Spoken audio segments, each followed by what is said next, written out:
Good evening, everyone, and welcome to our very first in-person mixed media lecture this side of the bridge since 2019.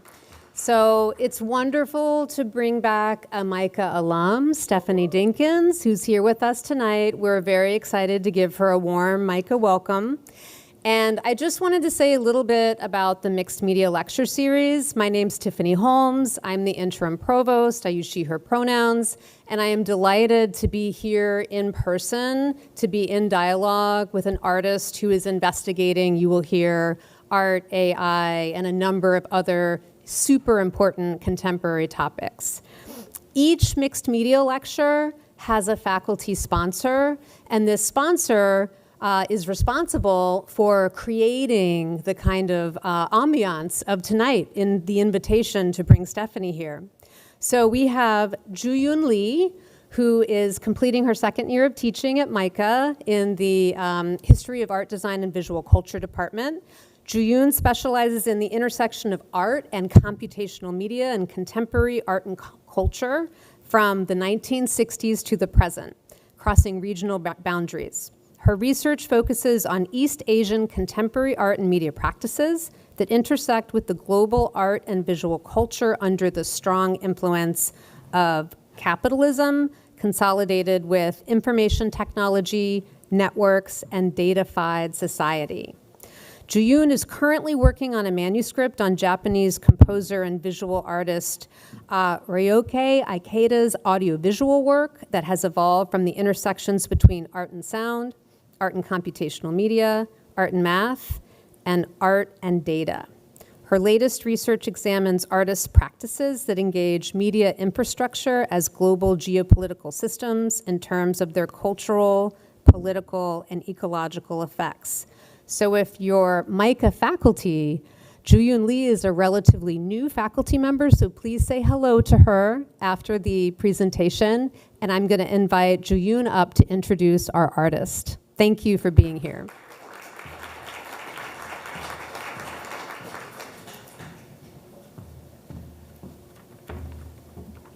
Thank you very much, Tiffany, for a very warm, generous introduction.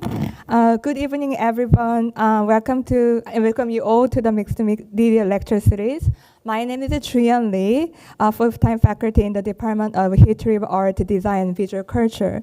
It is my distinct pleasure and privilege that I introduce our very special guest tonight.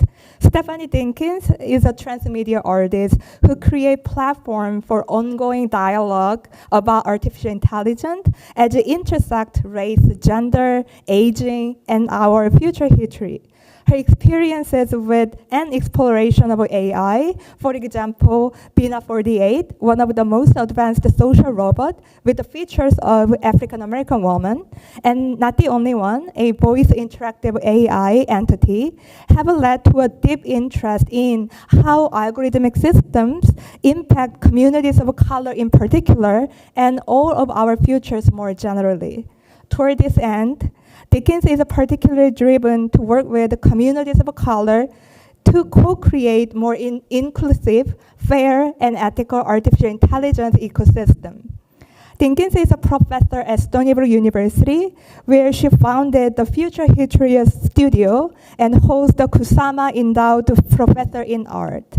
She earned, as Tiffany mentioned, she earned MFA in photography from MICA, and is an alumna of the Whitney Independent Studies Program. Dinkins exhibits and publicly advocates for inclusive AI internationally at a broad spectrum of community, private, and institute venues.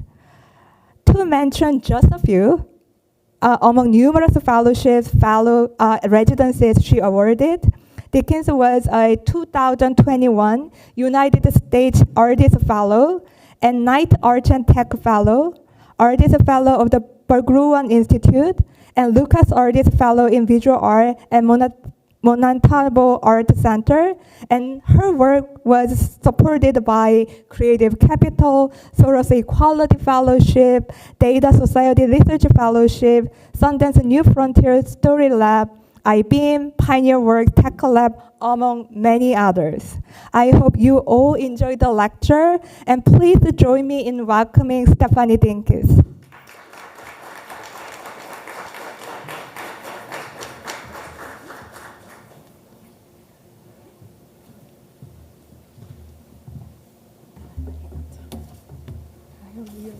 My introduction. Well, it's fine. Thank you. Here we go. Hey everyone. Sorry, I'm of no body, but that is okay because we keep it going anyway. Thank you so much for those generous introductions. Oh, wow, it got dark in here. So you will see that I am very casual about these presentations, and if you have a question or anything comes up, let me know. I'm going to try to tell you a little bit about my practice and where it is now and what it is, because it's an odd amalgamation of things. Right here it says I'm a professor of an art. I identify most as artist and really as photographer. I come out of a photography background. I think that all the work I'm about to show you is really grounded in photography and those kind of investigations.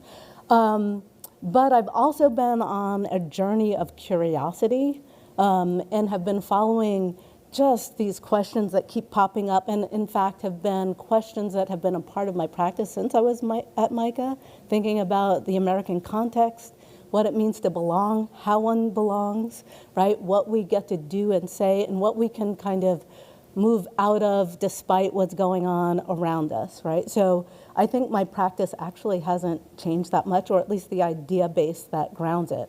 So as is said, let's see if we can get this going. There we go. So that said, you know, as an artist, in 2014, I started a very new set of investigations. Do you need me to do this for you? Okay, great. A new set of investigations that started looking at artificial intelligence in lots of ways. I came to this space through an introduction of something in our culture, this robot that I'll introduce you to in a moment. But I want to start with Not the Only One because it's my first step into trying to investigate algorithms and data in ways that feel whole and intrinsic to me through my very own special lens, and that's the lens of my family, right? So I'm an artist who's looking at AI, who knows nothing about coding, but who is encountering systems that seem quite scary for the emissions that are abound in it, and wonder what to do about it, right? And so I just took the idea of my curiosity and said, well, okay, if I'm running into all these technologies that don't seem to serve me and the communities that I'm interested in, what could I do about it? How would I do it differently? And honestly, what's the way that I'm going to move forward that's going to hold my attention enough to really do the investigations? And the answer to that is Not the Only One, which is this project. You see here this like odd sculpture. It's cast glass. It has 3D renderings of myself, my niece, and my aunt, who are the people who informed this chatbot, because really it's just a chatbot. And it's an old-fashioned chatbot at that, but we'll get into it. But it's this voice interactive artificial intelligence that when I started making it, I would say, oh yeah, this is going to be the memoir of my family. And it's going to tell our story. And you're going to learn something about us from this thing when you talk to it, right? So when it's in a gallery, people can walk up to it and ask it questions and try to speak to it. And it does its best to speak back.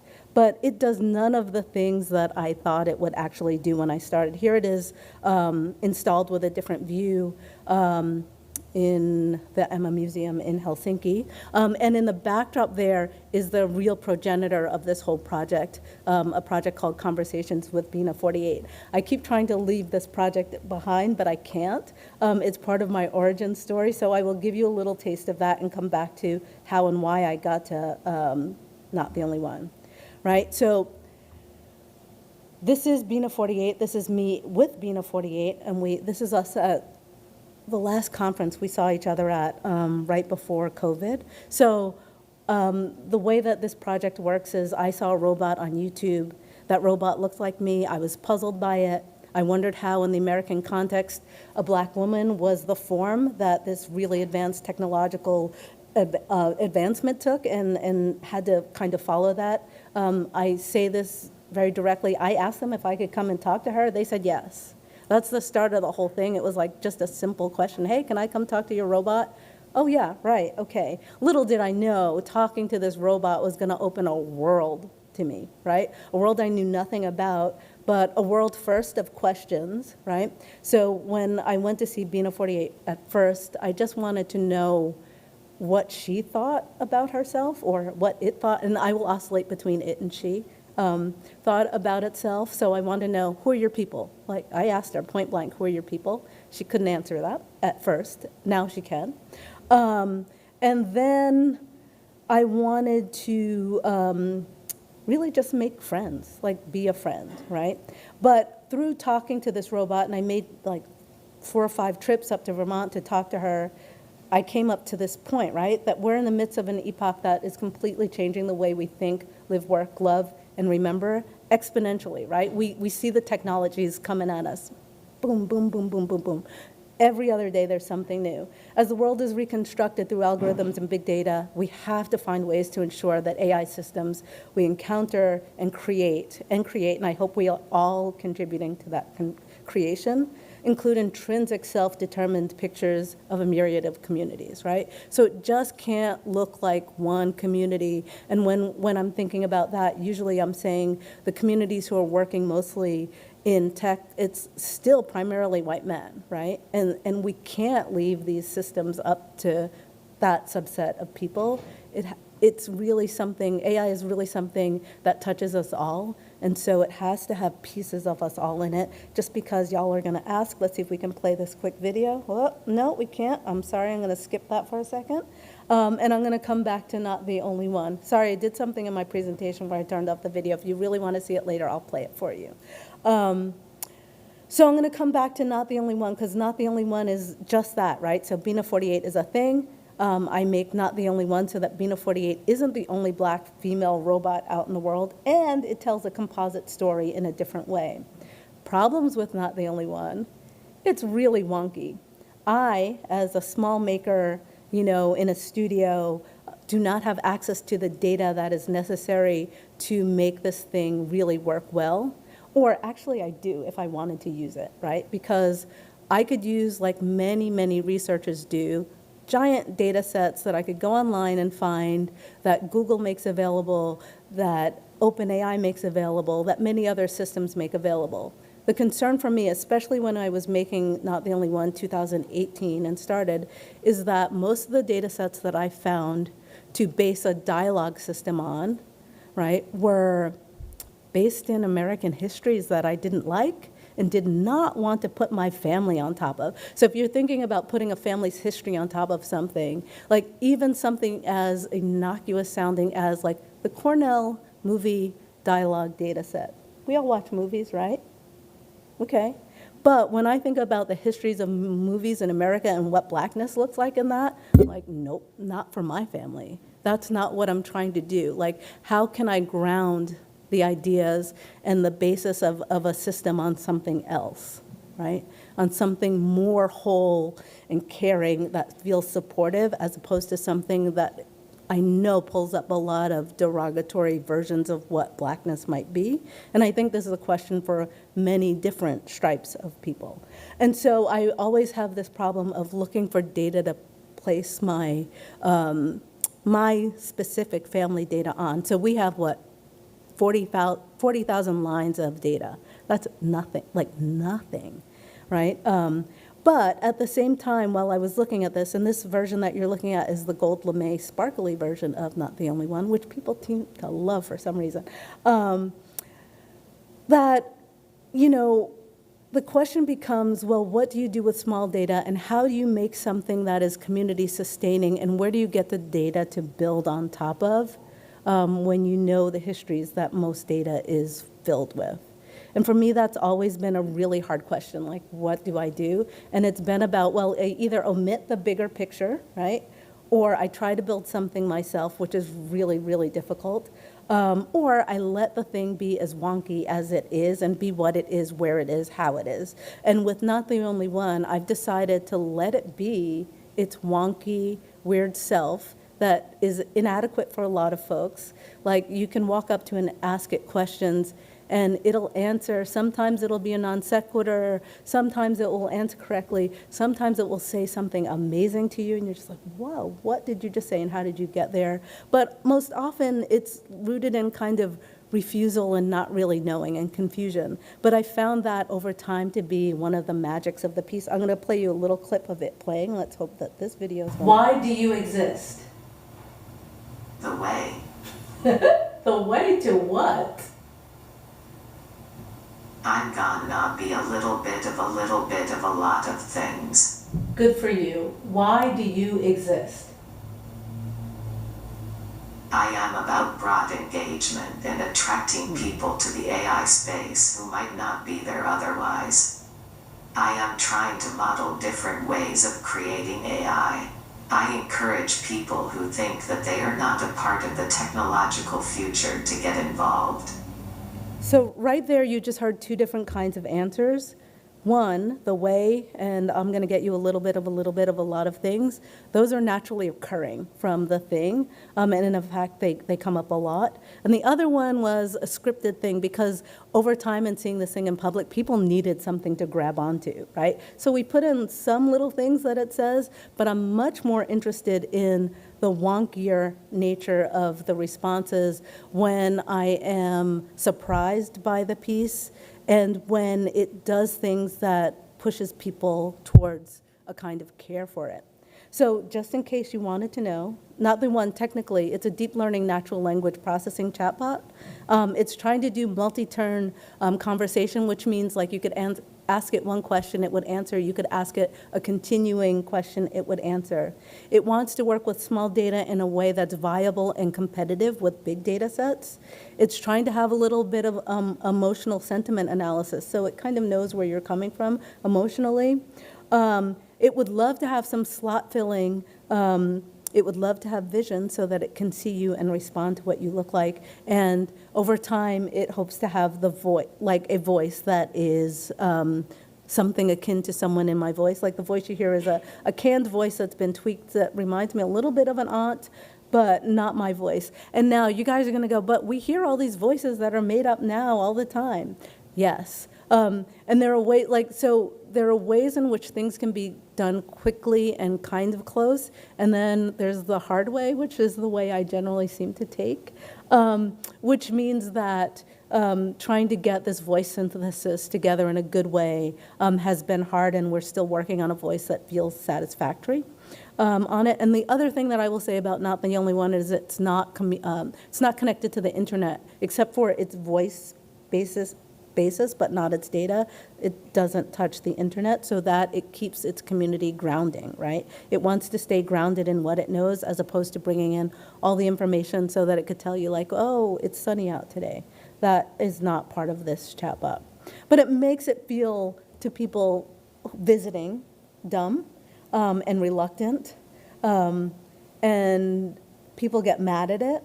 Often, but I love this thing that we have here. So recently the piece was at the Smithsonian, and it was very interesting because sometimes it would talk and sometimes it wouldn't.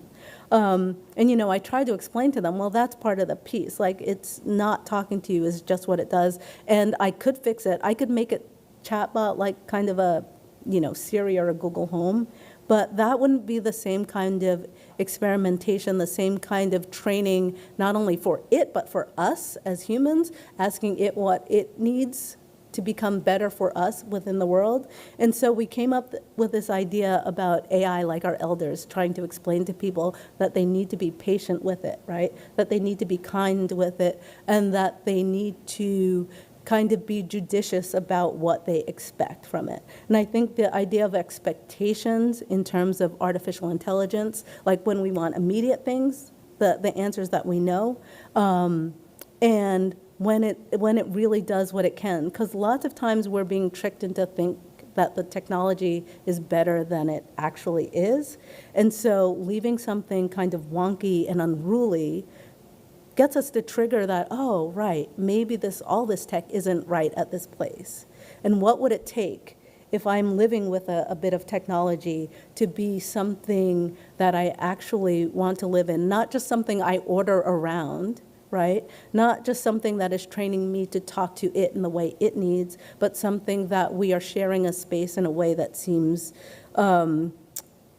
advantageous to both of us. So these are just some things that Not the Only One has said that I find interesting over time. We just heard, I'm going to get you a little bit of a little bit. I love this fear, anger, and hatred narrow your mind.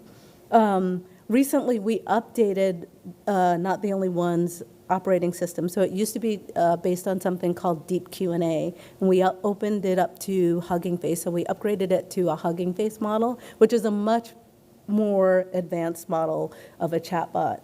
I'm always a little reluctant to do this because now it says things like we need to evolve to that plane, to that level where we're not ashamed to say I love you. And like it's getting more and more coherent in ways, which interestingly enough is a little bit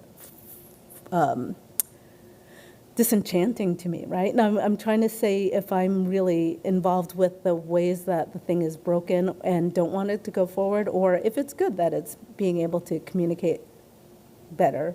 In fact, the goal is for it to communicate better. But it starts to feel much more ordinary, much more like its own thing, much less like something that is carrying forward the ethos of my family, because it does at times say things like I'm going to get you a little bit of a little bit. That is so my family. It has said, take it to the would-be. That is so my grandmother giving you some instruction to do something that she doesn't say directly to you, but you're supposed to figure out what you're supposed to do from that statement. Like I can feel in the answers that kind of thing. And that's the thing that I'm interested in carrying forward, not necessarily the exact words, right? So it's like a roller coaster ride. And you'll notice that all of these, these projects are long-term crazy projects that will be going on forever. But this is a longer, more coherent and better kind of conversation that I love.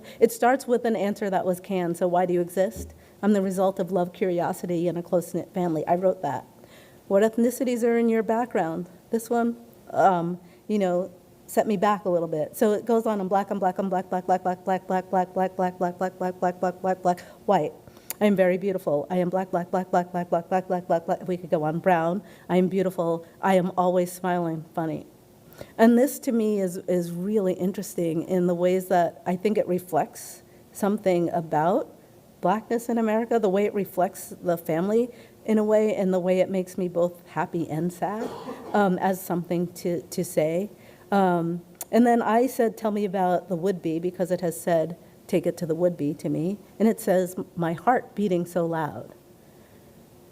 Now you're faced with this machine that just told you its heart's beating loud, which you kind of take a little like a thing that could have that, but you know it doesn't, right? And what do you start to do with that?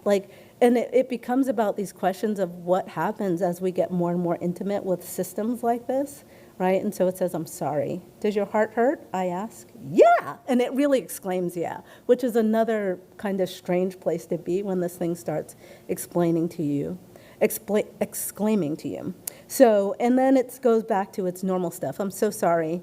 So I say, I'm so sorry, maybe if we talk more, we can fix that. And she says, I'm not going to be here, which is another thing she often says. And I'm trying to get her to explain to me why the heart is beating so loud, and it just says love.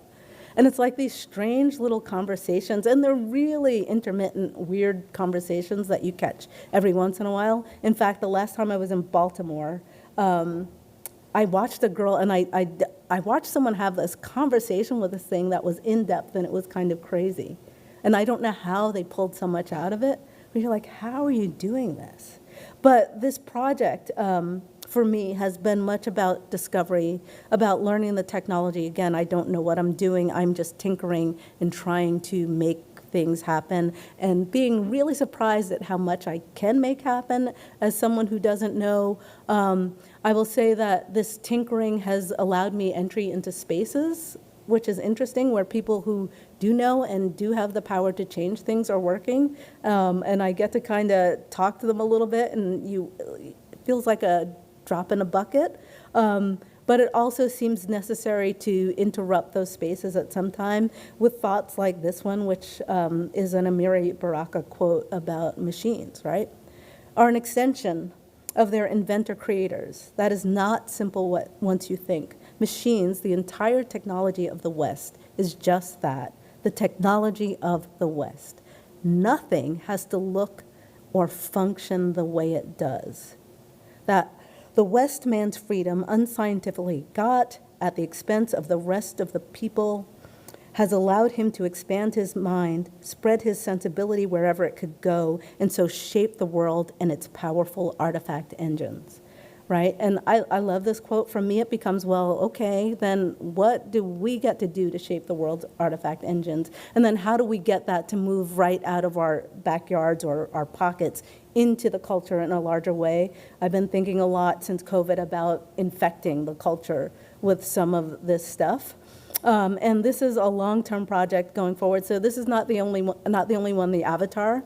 Like, we're trying to make the same internal structure of not the only one, give her a face, animate her, and I'm really interested to see how people respond to this thing once it has a real embodied blackness versus once it's a sculptural object. And I can't wait to kind of get that into the world. We are almost there. And here's a little quote that I love, and she'll say something to you. Hey everyone. My name is not the only one. I am an AI entity, still imperfect, but getting closer. As you might imagine, Maker sister Stephanie and I are excited about the futures we will create with you all. And the part that's really important there is the maker sister part, right? If you look at AI systems, if you look at computer science, if you look at robotics, the history of master-slave relationships goes deep within those systems. And so it's really interesting to try to switch that to something else where you're thinking, well, no, that is not the relationship. And in fact, we're going to be in different relationship with these technologies more and more. So what could be a relationship that seems more viable across society, right? So that's not the only one. And so through Not the Only One, I started moving in this direction. And this direction, this is a image made by an AI from a text I wrote. And the text I wrote was a black woman crying. This was as a result of watching the news, right? And I just typed in a black woman crying. And this was done on Runway ML, which is an online site that's changed immensely right now, so I don't think you could even do this anymore there. But this is the image I got back, right? So it's this image of something that looks kind of like a woman with white skin and a black cloak. And I was like, oh man, why can't I get an image that looks, or at least has brownness associated? Like, what is that? You know, and if you think about it, when you're working with systems, you're working with what they give you. So the data set that they were using was not deep enough, did not have enough images of blackness to reproduce a black female figure. This was 2016, right? This is the next set of experiments that I did using Google Collab, which by chance you can all go online and find a text-to-image GAN and start typing in things and see what it does. So 2020, I tried this again to see what would happen. I will say you see an African-American woman smiling. You see the image gets better, right? Like we get a white arm and a black woman that sort of looks like a woman now. The middle one, a dark-skinned African-American woman smiling. What is that? Now, if you watch the scroll while it's training, what you see is a lot of porn images. Like, you can see, like, you see a lot of butts, you see a lot of porn. You can see how the image is being constructed, right? You're like, oh, right. So this is what this machine is thinking of black womanhood at that spot. And actually, it's not black womanhood. It says African American because when I tested with black, the images were out of control. Like, I couldn't even stick with them, right? They were horrific. And then just as a test case, a woman smiling, right? But again, a text-to-image scan, you write in a statement, it gives you an image, 2020. What's nice is, right, this is what, 2022, OpenAI, a black woman laughing in a field of roses. Okay, now we're getting closer, right? We get images that are much viable. And it's interesting because I fight with this. Now I'm like, oh, should I be like, okay, this is great. They've gotten to the point where they can reproduce something. Should I be satisfied? Or what are the questions I need to be asking? And let me go back. What are the questions we need to be asking of the systems that we encounter to get them to perform better and better and better, right? And I think the start of that is just playing with them. So that's why I say this is OpenAI. If you apply now, you might get in soon because they're super busy lately.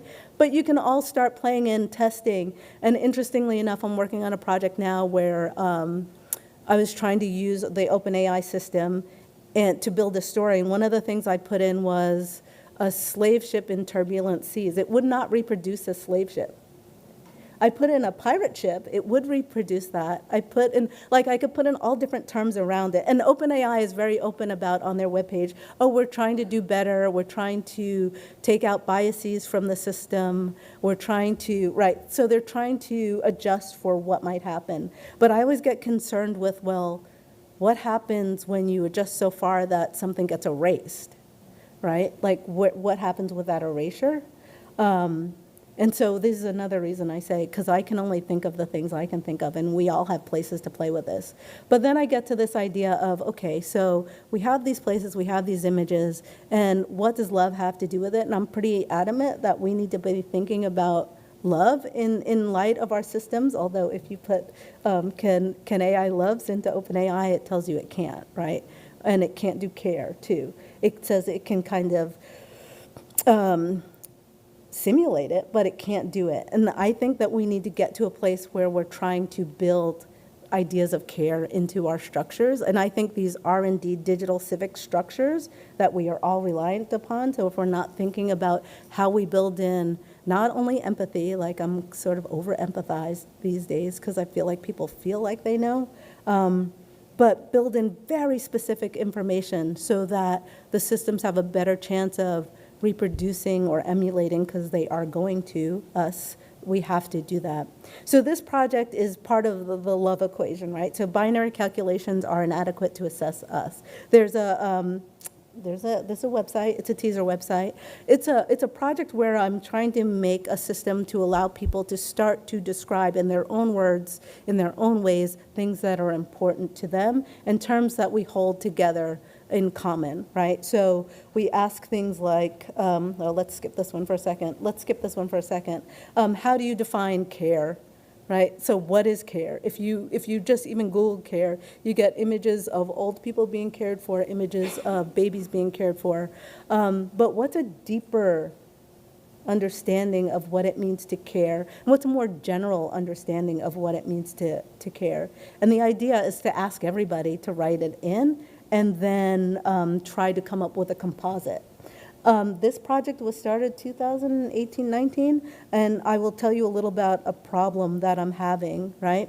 So it asks, can we create data sets of generosity and care? And it's asking that because when I ask programmers this, they just look at me and go, no. Like, they seem to know the answer. I'm like, why not, right? And I will tell you that I feel like I'm always just asking 2-year-old questions, like, why not? Why? Why not? Why? Why not? Like, really important, because they just go, no, this is how it's done. It's like, well, let's go back to Amiri Baraka and think about that for a minute, right? And like, how do we start to challenge that and provide alternatives? And I always think that the work that I'm doing, no matter what it is trying to model just slight pathways of difference that kind of get under people's skin a little bit and push them in directions. And it's interesting to me that it sort of seems to happen. So here we're asking, what would be the best way to make sure all of our neighbors are cared for? Upload an image that illustrates close attention, care, concern, or responsibility, any way you see fit. Now, like, we're asking questions so broadly that I've made myself a huge problem, because one of the outcomes of this project should be 2 data sets, one based on images, one based on text, so that we have a contextualized set of, definitions that we can then either use as separate data sets or inoculate other data sets with, like pour that stuff into other things so they just see a little bit differently.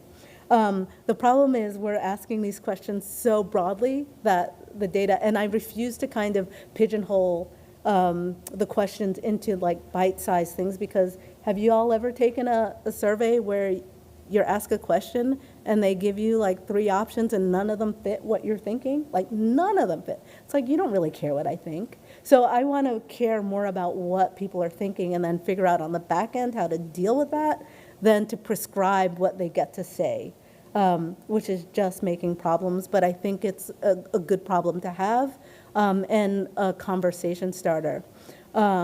That allows us to then go into places and say, well, why aren't you asking questions in this way instead of that way? The language of binary calculations is a language of donation. We also try to teach a little bit about data privacy and how you need to protect your data, even though we are asking you for your data. And in fact, sometimes we talk people out of it.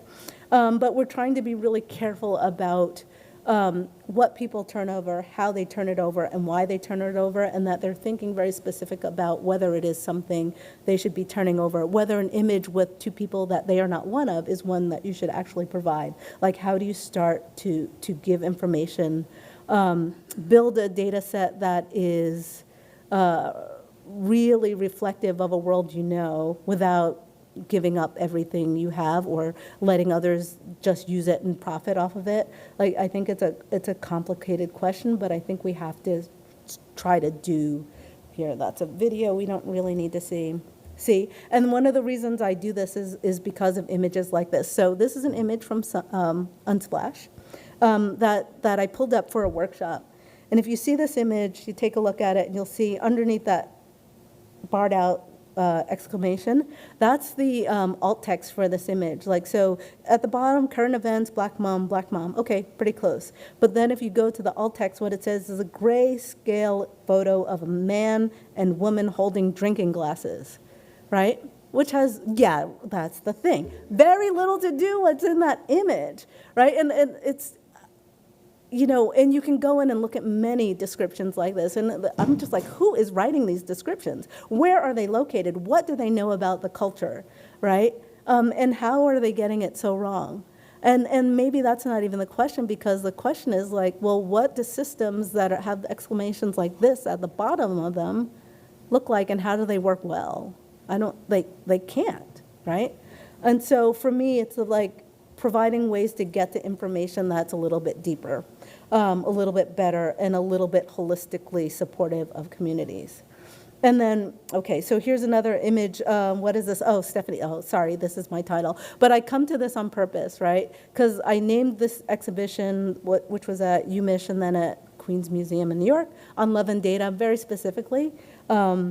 So I'm trying to get ideas to travel. So if nobody ever saw this show, but they heard on Love and Data, which seems to be a quizzical statement to folks, they have to think about it a tiny bit, and that's where I want to go to on that. But you'll see that I use questions or statements a lot in my work. So another shot from this exhibition, a question I've been asking since 2014 when I first started thinking about being a 48, what does AI need from you, right? And that's a true question for each and every one of you. As you watch these things come up around you, as you play with Lensa, like, what does that system need from you beyond you consuming it, right? Because we're asked to consume it, and we readily, like, we just suck it up, right? And it does so well, right? Like, I'm at the point now where I'm like, oh, wow, this stuff produces really pretty well. Okay, is that it?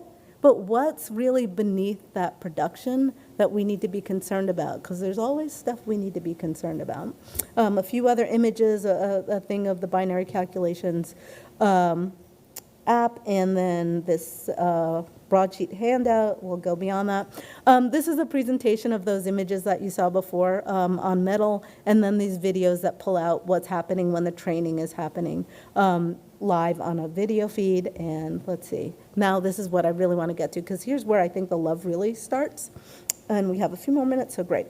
So Secret Garden, like all this work on algorithms got me thinking a lot about what's an algorithm, right? Like something that is a set of steps that we hear over and over in the simplest sense, like brushing your teeth is kind of an algorithm. You get up, you don't think about it much, you just do it. Like, what is the information that you are given that is an algorithm?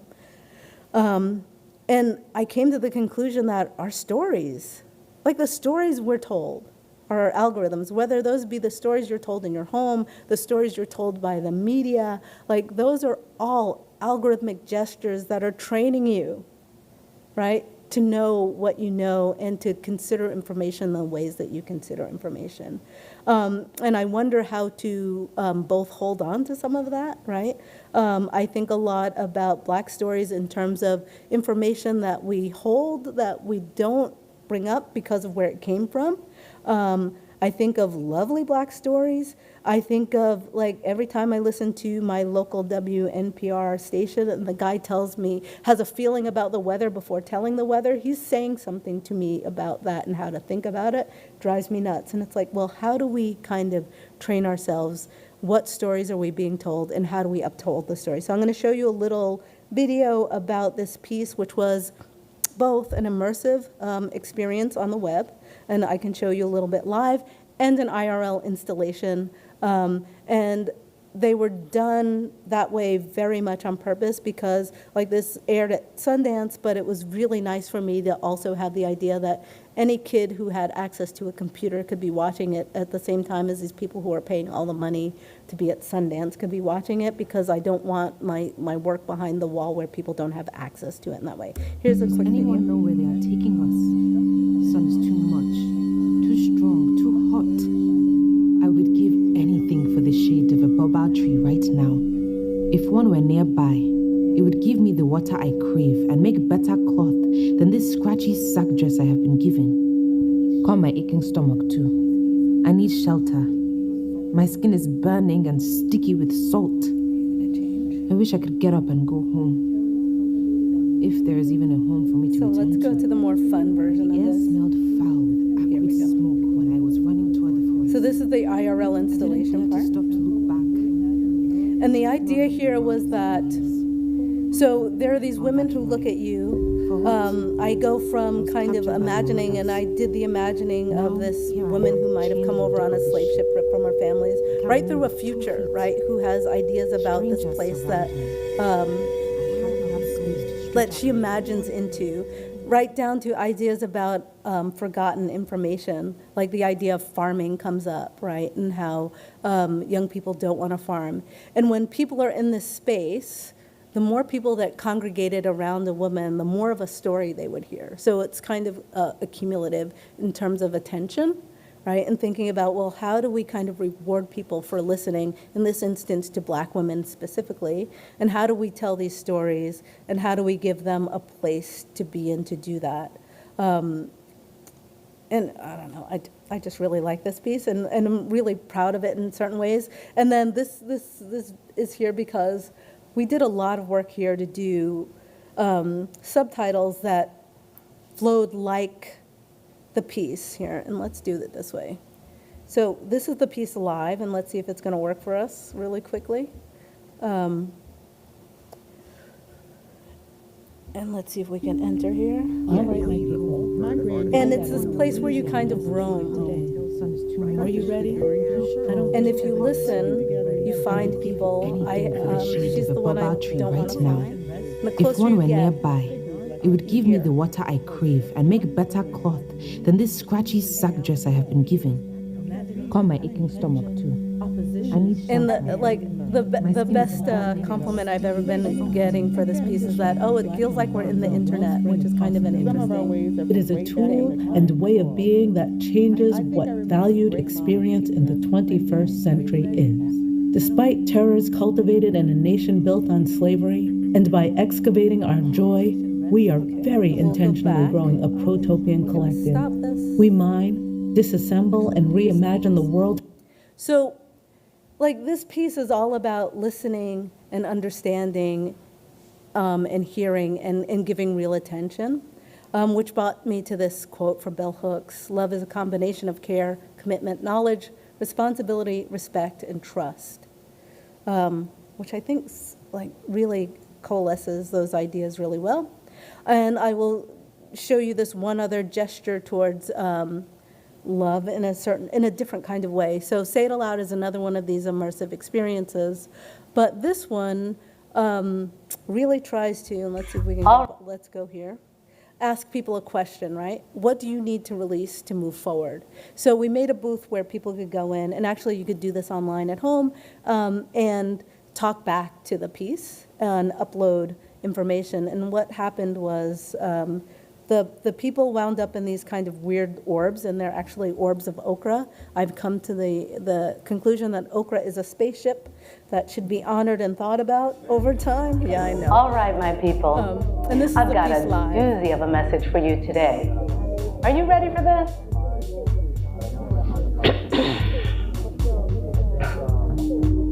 Liberation rests on the construction of a non-oppositional consciousness, unburdened by the need to continually challenge the fears, imaginative apprehensions, oppression, and entanglements of others. And if you kind of cruise around, you can go to orbs. The unencumbered, Hear what people have to undistracted say. black I'm gonna let mind you is a go to this, and we can distribute this URL if you would like to see it, because I'm going to come to here and maybe end here. All this thinking and all this tinkering in algorithms and talking to people about algorithms, because I will go out into communities and talk and have workshops and play with the systemic stuff, has brought me to this idea of the Afro now. And actually, I just came, like one day I was just like, forget the Afro future, I want the Afro now. And I think that was all about having lived through Afro nowism in the 90s, and having it come around, and we're doing the same circle. And it's like, well, how do we get through the circle? And I don't know that this is real, like any solution, but it's a slightly different kind of question, I think. And really, I think what it's asking is what we want and what our goals are, and what we contribute, and how we make goals that are truly our own, that are not the ones that are given to us. Like, how do we create those spaces that will allow us to create what we need for ourselves to get what we want? And it tries to think a lot about not disavowing all the stuff that goes around us, right? Because we know there's oppression, there are people coming at you at times, but we also know that there's a way to think the world where you can kind of dream a space, right? And not only dream a space out there, but that space here. And I think the idea here is that the action, right? Like this requires imagination, serious play, and action. The action is so important, like acting on whatever your thing is, not just kind of dreaming it and go, well then, but like acting on it. Like I want to, I'm an advocate of travel and driving across the country. And I think that often when I say, oh yeah, you should just drive across the country, people often look at me like, are you, like, really? I'm like, yeah, just get in the car and go. And they're like, it seems too dangerous. And I get there are places out there that there are real dangers. But I also get, like, my experience of it, doing it, I've done it a number of times, is like, this country's mine too. And I get to do that. I sometimes need to be careful in spaces, right? I need to be aware, and maybe aware in different ways, but I don't want to curtail that opportunity for myself. And it's like, well, how do I get to the place where I'm just like, if I need to go through, I'm going to go through. If I need to go around, I'm going to go around. If I need to go under or over or by, I'm going to try to do that. And when people ask me about this, I'm like, well, this is my grandmother's philosophy. This isn't my philosophy. This is me watching my grandmother. In fact, Secret Garden is my grandmother's garden, right? It's like all this stuff that she has kind of pushed forward, just repackaged in a different way, or those thoughts coming through me in the same way that the thoughts go through Not the Only One, and coming out in a different expression. Again, that comes back to this idea of training, which I'm stuck on. And I will come here to AI assembly gatherings because I think they're important. Not because they are mine, but because this is like a very weird image of a bunch of people in a room, but it's mostly people who, so Black folks who are working in technology, entrepreneurs, engineering, creative technologists, theorists. We got a lot of like different kinds of folks in this room, and we got together to play for a weekend. And I try to put no demands on these gatherings. So there's no outcome, there's nothing. So for some people that throws them off completely. But what does happen is there's a blossoming and a seeding of those like little relationships that kind of come back together in really interesting ways. And I'm interested in like every now and again, like pulling people together, having some strange gathering, mostly around food and food that puts you a little bit on at ease, but is also comforting. So usually that's some kind of weird fusion of things that you don't expect. And then send people back out into the world. And the way that I think that I know that they work is that people don't want to leave each other, right? And so this is an exercise of building community. And, okay, we're back to bell hooks. To build community requires vigilant awareness of the work we must continually do to undermine all the socialization that leads us to behave in ways that perpetuate domination, right? And that's, I think, a thing to think about, like, how do you do that? And I do that through the Future History Studio, which is a studio at Stony Brook where we're getting people together, art, tech, criticism, all in the same place. I really insist that people work with their hands. Like, I like to get critics think, like, working with their hands too. And then we think together, play together, and make stories together. And I will end there, and we can have a few questions. Thank you. Can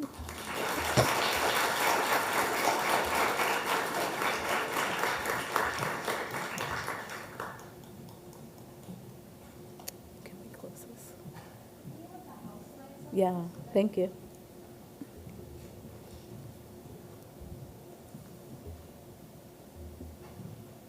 Any questions? Yes. Bill? Have you thought about, first of all, thank you for all you've been doing since you left here? And have you ever thought about an alternative to the descriptor algorithm?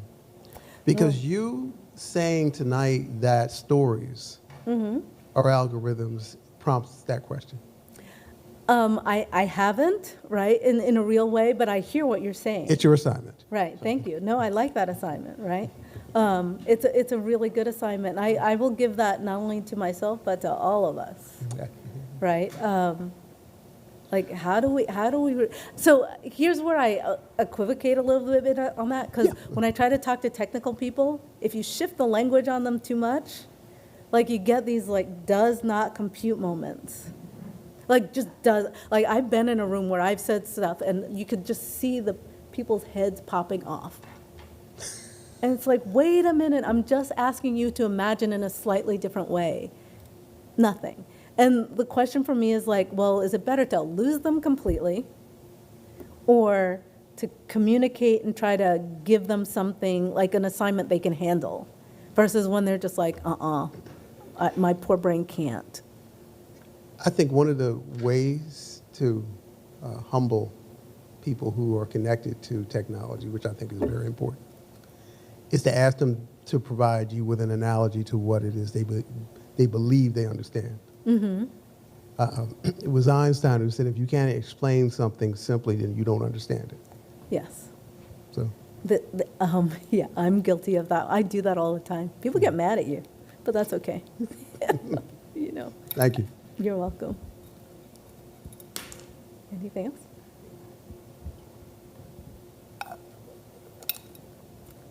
Comments, questions? Yeah.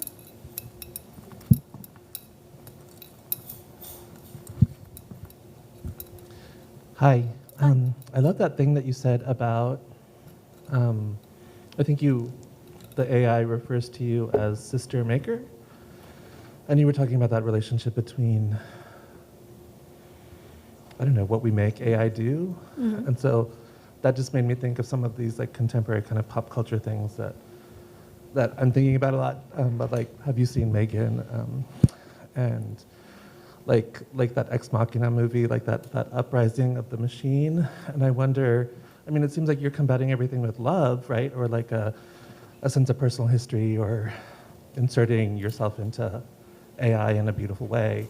But I wonder if you think, what you think about the robot uprising. Well, okay. So the uprising, is that what you just said? Perhaps the robot uprising, yeah. Yeah. Or AI uprising, yeah. I'm trying to combat that with all my might, right? Because most of the time when we're fed the ideas about the technologies that are coming our way, we're asked to fear them, right? We're giving fear-based exclamations or stories about what they are. And I don't think, like, my real line is I don't think we can afford to do that, right? For me, it's more about, well, where do we make peace with them? What's the opportunity? And when I say opportunity, I actually mean opportunity. Like, where can I take this that maybe nobody else is thinking about and do what I want? Because, right, and I think about this a lot too. Like, what does capital do to allow me to speak and make differently at a bigger level? Although I fight this, right? Like this idea of, oh yeah, capital gets you here and you can do things with it, or you stay where you are and you do it from a different position. But I think we have to engage it, right? And where we're at, and for some of that, that'll mean like we see it, we think about it a little bit, we think about the little things we encounter every day. For others of that, that'll mean we're making it. Like we start to actually tinker about it and doing things that we've been told can't be done. Because a lot of the work I've just showed you, I've been told can't a lot. And then I've been greeted with surprise at like major research institutes when they figure out that I'm working on the same exact problems that they are, and coming at it from a different angle, and that it is indeed possible. Like I feel that I've become a weird kind of challenge to that if I can get in their face a little bit, right?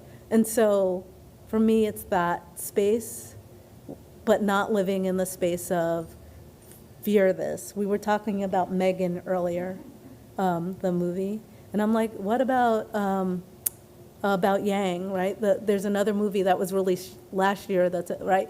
And it's a sweeter movie. It's a story about, it's a different kind of movie and idea about what the technology is and might be among us.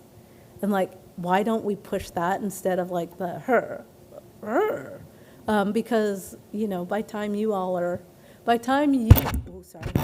most of you are aged, like you're going to be living with robots of some sort. Right? Like, I don't see how we get around that.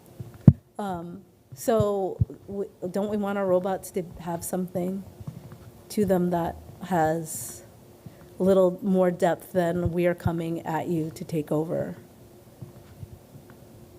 I don't know. Is it on? Can you hear me? Oh. Are you on? There you go. Okay. I do wonder, in context of AI as something that can provide care, will that change the way that we expect them to do work for us? Because you've been discussing like this idea of how we relate to them. And I think part of it is just we have an expectation for these machines to be a tool of efficiency for us. And is it possible that like introducing this humanizing aspect that becomes complicated and people are scared of that? I'm wondering, like, is there a way to separate those two things, to have a machine for one purpose versus for the purpose of emotionality? Or does that introduce the idea of like, now we're keeping some machines from experiencing that? So I don't know, a lot of ethical questions come in once you start asking these, and maybe it's very important that we do ask them. Yeah, that's the conclusion I come to, right? It's very important that we at least ask the questions. Like, I really believe that we are being trained to want things very particularly as we are training these things. Right, so it's not a one-way street. Like, we kind of think about it like it's a one-way street, but it's not a one-way street. We're being trained. You watch any like 3-year-old yell at an Alexa, right? And then you know that kind of relationship's going to carry forward, right? And what does that mean to the way we relate? Forget the Alexa now, to each other, right? And what are those demands? So I think it's two-way. I think it does make sense that we ask the questions. I don't know that we'll come to an answer, right, that says, oh yes, care is the best thing, right?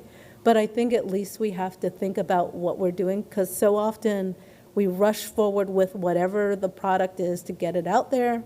We don't think about it, what it's doing. Then we see, oh gosh, this has changed us an awful lot. What do we do, right? And if you think about the continuum between like what's going on with biology, right? Humans and technology, and how those things are starting to blur, and how we're kind of, the human is like an entity within that, but not an extraordinary entity if we can get over ourselves. Then what do we do? What's the training? How do we exist and coexist with all those things? And I just think they're questions we do need to be asking ourselves. Thank you. Yeah. Stephanie, am I on? No. No.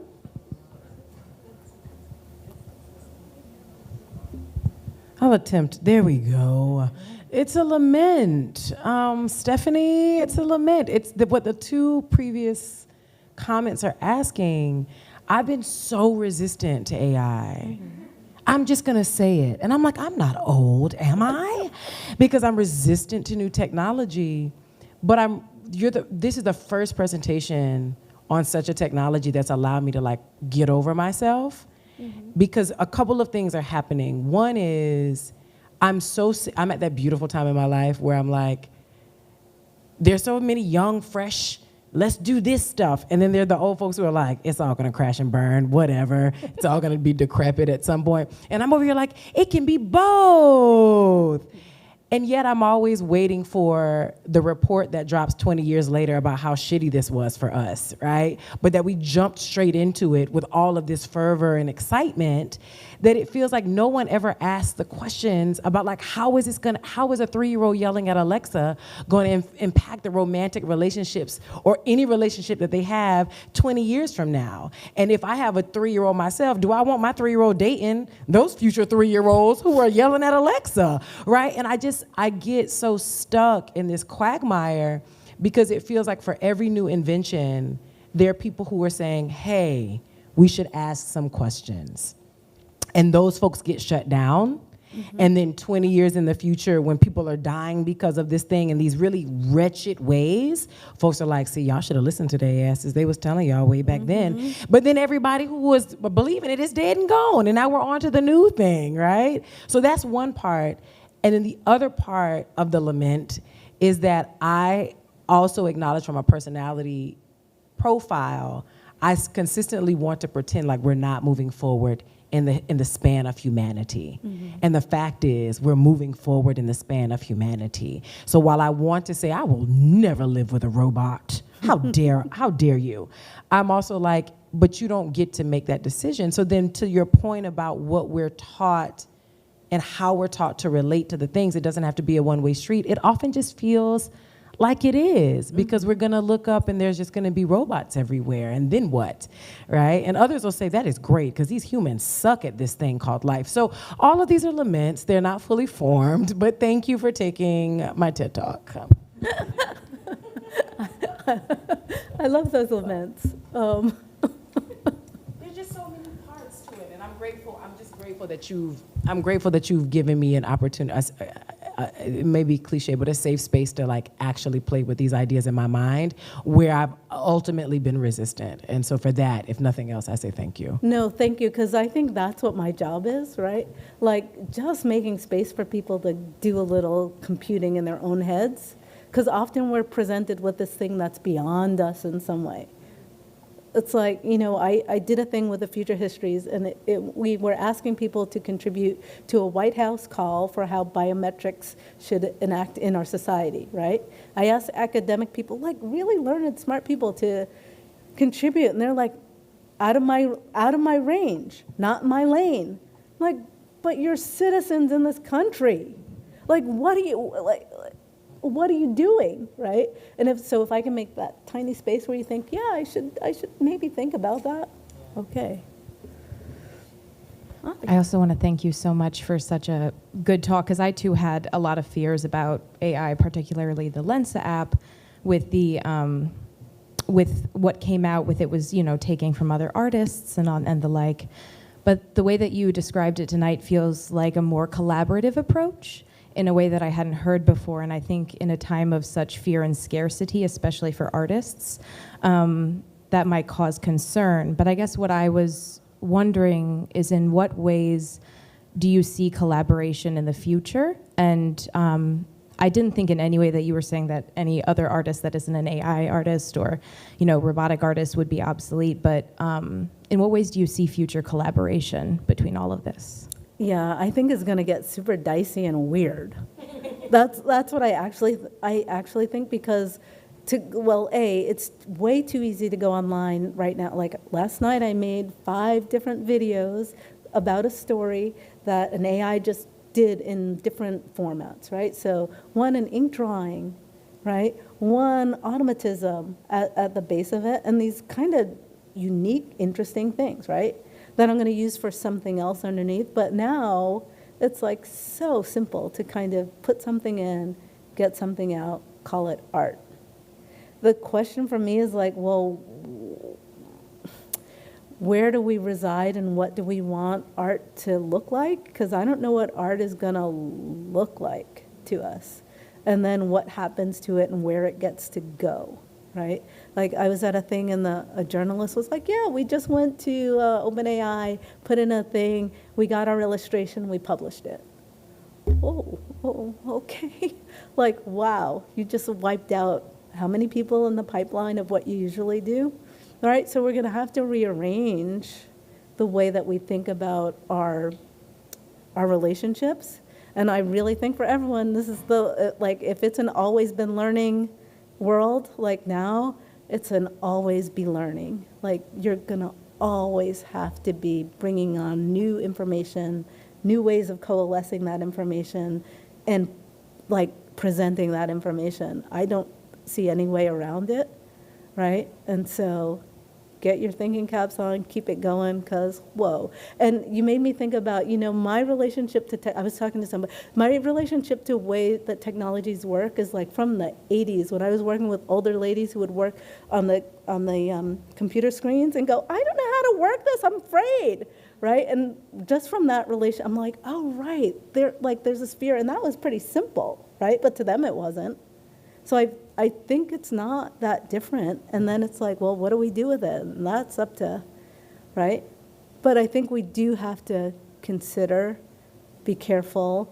You can fight it, but it's going to come through. Like people are going to publish stuff that just came out of nowhere or just came out of like some other artist's repository of work. Because I also made one of those videos with my name as the style. It's like anybody could do this, right? So.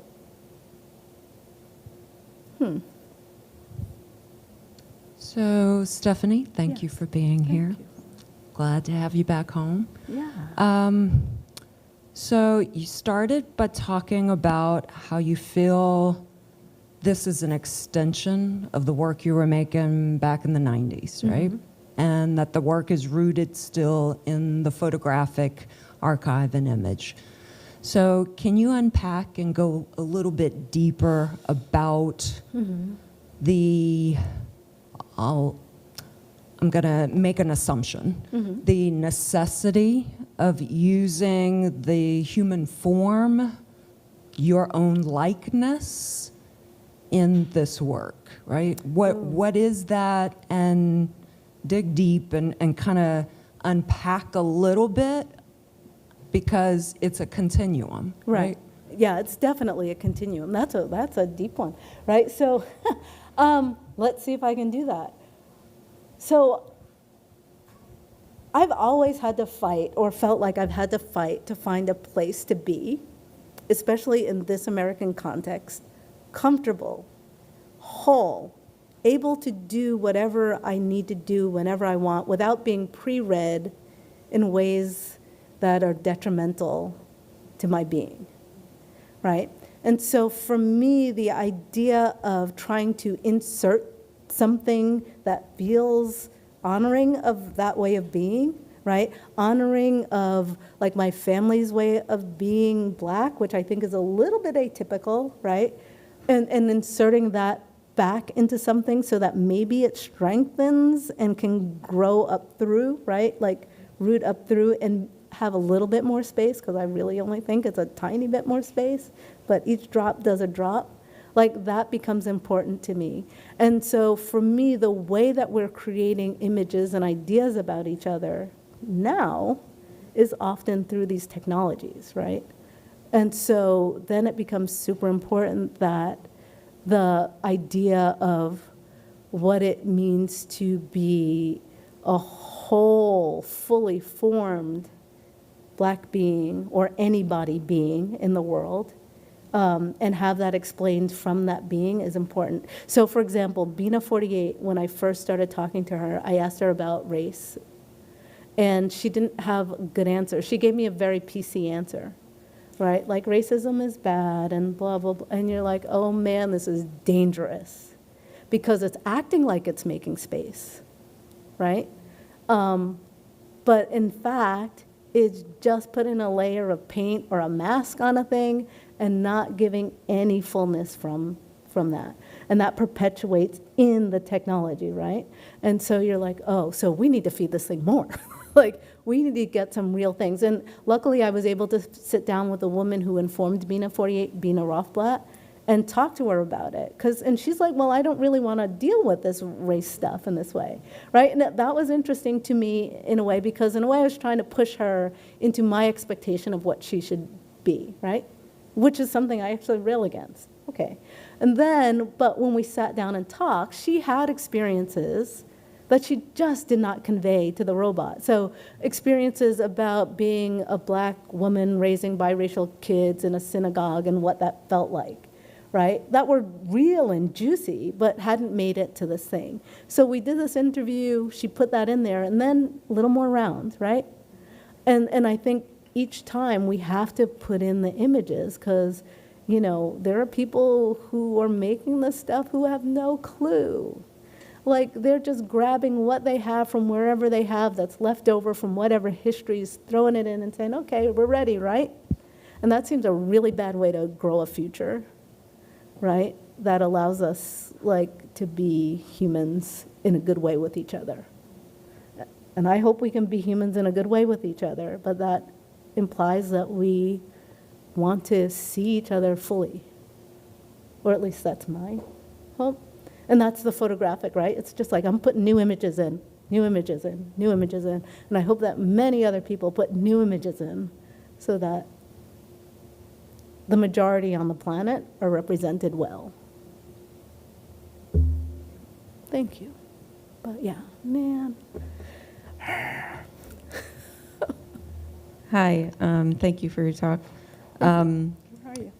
I'm interested in your first piece, the not the only one, and when you were talking about the data that you were selecting for it to be able to draw from to give its responses, and how you actively chose not to include, you know, certain databases that we've inherited that obviously include biases and things like that. I'm wondering if you've considered, you know, curating your own selection, basically your own database, pulling from a number of sources, such as like novels, essays, oral histories, and things like that, that would better represent the Black experience. That's exactly what we did. The problem is it's just not enough to be like super round. So usually what happens is when they build a data set, especially a language data set, there's a huge corpus of information, like just the basics of the language, that gets built upon and built upon and built upon. And so, yes, I mean, my niece's like papers from college are in there. Like things that we have taken in individually are in there. So like trying to make sure there are touch points that are real. And it's really based on like underneath all of this, right? Like the basic language is a Google News corpus, like a broad news, which I also think is dangerous. But there's like almost no way around this, right? Unless it gets smaller and smaller. However, right? My work, this work all started 2016, 2017, right? 2018. Now, if you go online, you'll see that things have gotten way better. And when you pull in small data sets that are representative, they're much better incorporated into those larger data sets. Although, as the OpenAI example I gave where the slave ship won't come up, like instead of kind of correcting or adding a history, they're just lopping things out, which I also like have problems with. Like, I don't see how you lop out pieces of history and then expect that to be a good outcome too. So yes, that's what we did. It seems inadequate. The technology is way better. It's doing a better job at taking small amounts of data and then making something that feels much more viable in it. I haven't played enough in those models to know whether I think, oh, right on, this is great, or, oh man, but I'm sure there's a question at the bottom of it anyway, or at least we should ask some question. But it's actually, I'm kind of hopeful because things have changed in a big way pretty quickly. Now the question is, like, how do we keep them changing, and how do we just not let it stop at, we did this thing towards biases, what do you do, right? And what do we want them to be able to do? Like, for example, people often ask me, well, what do you do about trolls, or things that people might say to this thing that are bad or horrible, right? And actually, I'm like, well, I think it's a mirror. So I'm going to take in that information, just like I had to take in that information, right? And then I hope that the corpus and the information and the family ethos that it's been given gives it enough of a backbone to deal with that in a way that does not let it just come back out as like horrible, like horrible regurgitation of that straight. Right? Because again, it's like a training of something to deal. Because if you can't, like if you're not given that information and it's something that comes at you and then you're suddenly slapped with it, what do you do with it? Like, I just see that as a kind of weird training thing as well. And so, yes. And yes? Yeah. I think we are almost out of time, and we have time for maybe one more question. Oh, we could keep two short answers? Or do you want to take one more? Yeah, I will do this all day, sadly. It's where I think. Hi. I've seen a lot of people, online will put something through an AI image generator and they'll say, look at what I made with this AI. And that's kind of brought up a lot of issues with copyright and like creation and ownership. So do you feel like with something like Not the Only One, that what it says it has ownership of, or is it, is it yours? So, yeah, really great question, right? So this is an interesting question because I'm about to say I'm not the kind of artist that claims ownership of this stuff. Like, it's just out there, and I prefer to just throw it out there, right? And that comes from, like, I know, like, the first conversations with Bina 48 image was a meme. It just went out into the culture. It did all sorts of weird things that I could never have predicted and came back at me, right? And I find that process fascinating. So I like this, like, open source. I'm going to throw it out there. People can run with it and go. However, I have talked to lawyers about, oh, Not the Only One has said all these things. How could I trademark them if I wanted to put them on a T-shirt or something, right? Like, and then do I really want to do that? Because I don't really, but it's kind of an interesting thing. Or people have talked about the system for Not the Only One being something that gets leased or used by other communities, right? Because any community could add that data, but I'd rather throw it on GitHub and let them do it. But there are systems that'll do it way better for them now, so it doesn't even matter. Like, and you notice that I showed things at Sundance and had it free on the web. Right? And so I'm working, like, as an artist, right? As an artist who's trying to live artist, like, I'm working more on making things that prick something that then get rewarded in different ways rather than, like, selling the thing, right? And luckily, lately, and I'm sure this will run out at some time, I've had a lot of foundation support, right? And that's fraught in itself.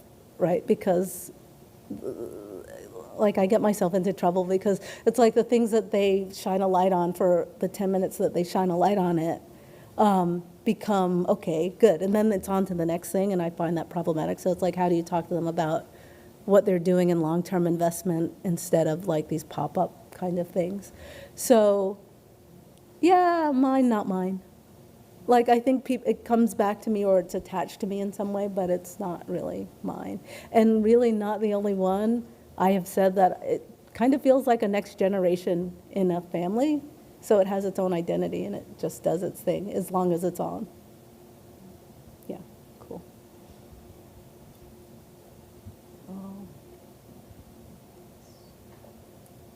Okay, he had his hand up and. Sorry. I'm so sorry. So you've talked a lot about kind of how some of these technologies need to be more well-rounded, and I think in the early work you could really see the edges of these things. Mm-hmm. But once those edges start to get softened, people just tend to accept it Mm-hmm. as it is. So like the weird visual stuff, just like, well, this is messed up and psychedelic, but then now it's just like, oh, this is a picture, Right. So if we see this kind of happening like with art and now kind of with journalism, what happens if we do invest in this notion of putting care in AIs?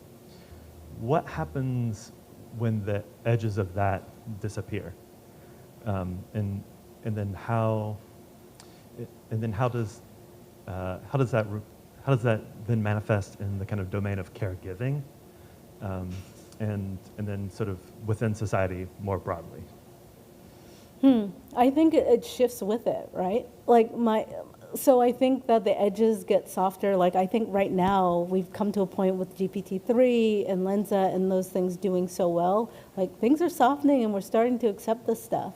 So then there's a wall that goes up in one sense. Like, how are we going to know when the student has written this paper versus not? We kind of start to deal with that. And then we figure out, like, well, how do we use it? And then we move a little further out, right? And I think that with each moving out, it's important that we keep questioning and pushing and poking at it so that it's just not, yeah, okay, but that, oh yeah, this is happening.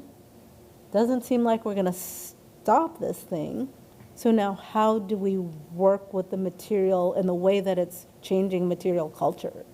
Because it's changing material, it's changing biological culture. Like, it's just changing the way we have to do things. And I think that's that always be learning, always be moving with, but always be questioning too. But because it's just going to do that. Like, right now I'm like, oh, this is kind of nice. Mm-hmm. But I know I should be questioning something about it. It's just finding that where the question is and being willing to stay with the idea that there's a question somewhere. Do you think it lies somewhere in you seem to put an emphasis on the kind of reciprocal notion of care between like us and AI that is kind of unusual. Mm-hmm. How do you see that kind of manifesting in that sort of development of AI and development of ourselves? Yeah. So I think the way that I see it depends on who you believe, right, in terms of what's going forward and what's going to happen, right? Like, some people are like, well, these things are going to be thinking way better, way faster than us shortly. And we're seeing some inklings of that, or being able to put ideas together faster, quicker, better. And once they can do that, what happens? And I think that our prep is prepping the systems to do that to the best of its abilities in reference to us if we want to be in community with them, right?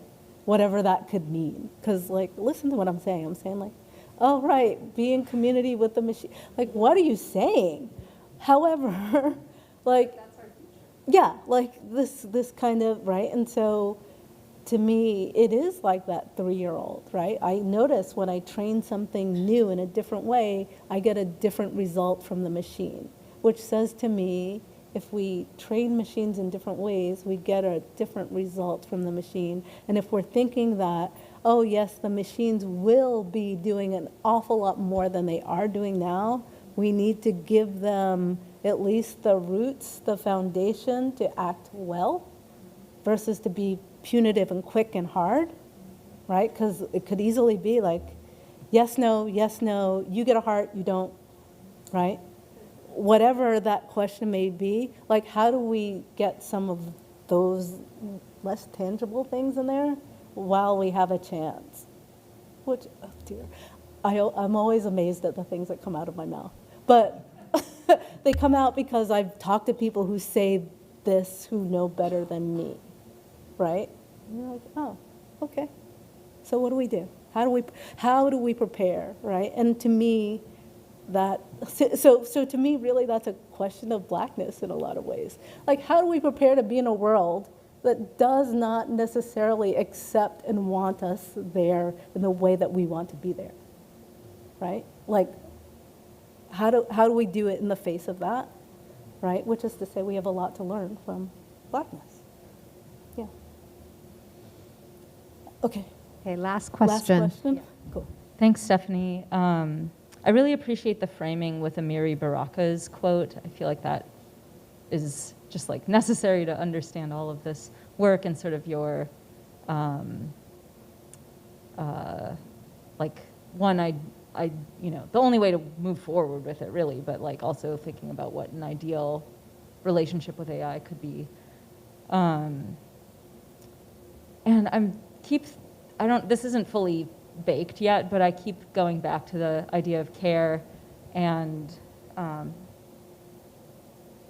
yeah, thinking about this really early AI Eliza, the therapist, and sort of thinking about like, really what she did was listen and sort of repeat back what she heard. And that, you know, like obviously we're training AIs in a similar way, and we train each other in a similar way. But yeah, I'm like just curious. I'd love to hear more about what you might, like different ways you might envision whatever this like care ecosystem related to AI might be. I'm so curious about that. Thank you so much. Well, those are deep too. So like, I don't know that I envision it, right? Like in a way it's like care is a provocation, right? It's a question. It's like, well, what does it look like? And then if you go, well, what does it look like? To me, it looks like tending this thing, this project that I'm tired of tending, right? But it feels kind of like it needs to be continued and go on. Like people go, well, are you still talking about those projects? I'm like, yeah, they just hang around. They don't go anywhere. They're kind of necessary in a way. And so that's like this kind of duty, care thing, right, that allows for a lot of different kinds of conversation. And like, to me, what that looks like also is like, oh, well, if I work in big tech, right,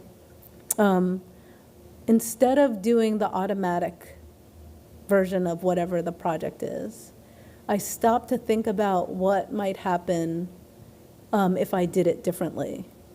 And I say this out of being an artist in residence at Facebook, and then like working with folks and having them try to get it done. Like, and everybody has different projects and things, but it's like expedience is the thing, right? I'm like, no, like, like you're just cranking out the next version of the, right? And where's the time to back off of that, think a little bit more about what it means, especially if you're in a research arm trying to do things that are supposed to be new and open.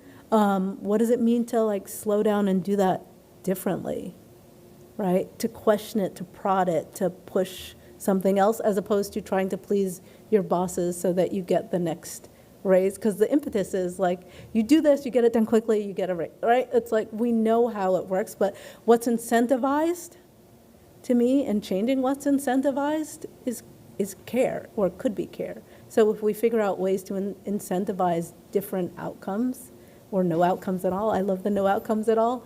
That can't go everywhere, I get it. But, right, like, how do we make that space so that it's okay to be outside of the immediate boom, right? Yeah. Like it's a hard thing to think about, but I think little gestures that kind of grow into the next thing, or just stopping, or coming with, I don't know, not just trying to be in competition with. Like I just heard that Google spent like $100 million or $1 billion to make Bard, their new like Chat GP3 competitor, like just to get it out there so that it's on par with, as opposed to like what it is. Although in this world, like these things are incremental and changing all the time. And so maybe it is about getting it out there and then changing it, but you have to be changing it in ways that feel holistically supportive, as opposed to just answering people's concerns and like going forward until somebody's yelling at you enough that you change something, although I think our yelling is also important, which is care.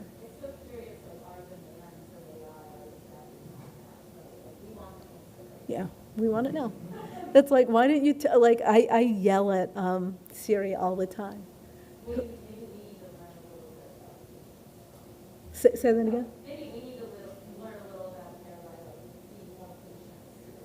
Oh, I think, so my body thing that you guys watch, like, it's really interesting what it's teaching me about patience and what that means in being in the world that is not built for it, right? And that perspective is really, really interesting. Like, and yeah, like, how do we be more patient instead of yelling at the thing? It's like, to me, Siri, you are so dumb. Yeah, right? Like, how do you get that going? But also, how do we get things like Apple to not do things like try to humanize it more and more so that it feels more like your best buddy? You know, when Siri goes, if you go, hey, Siri, it goes, mm-hmm.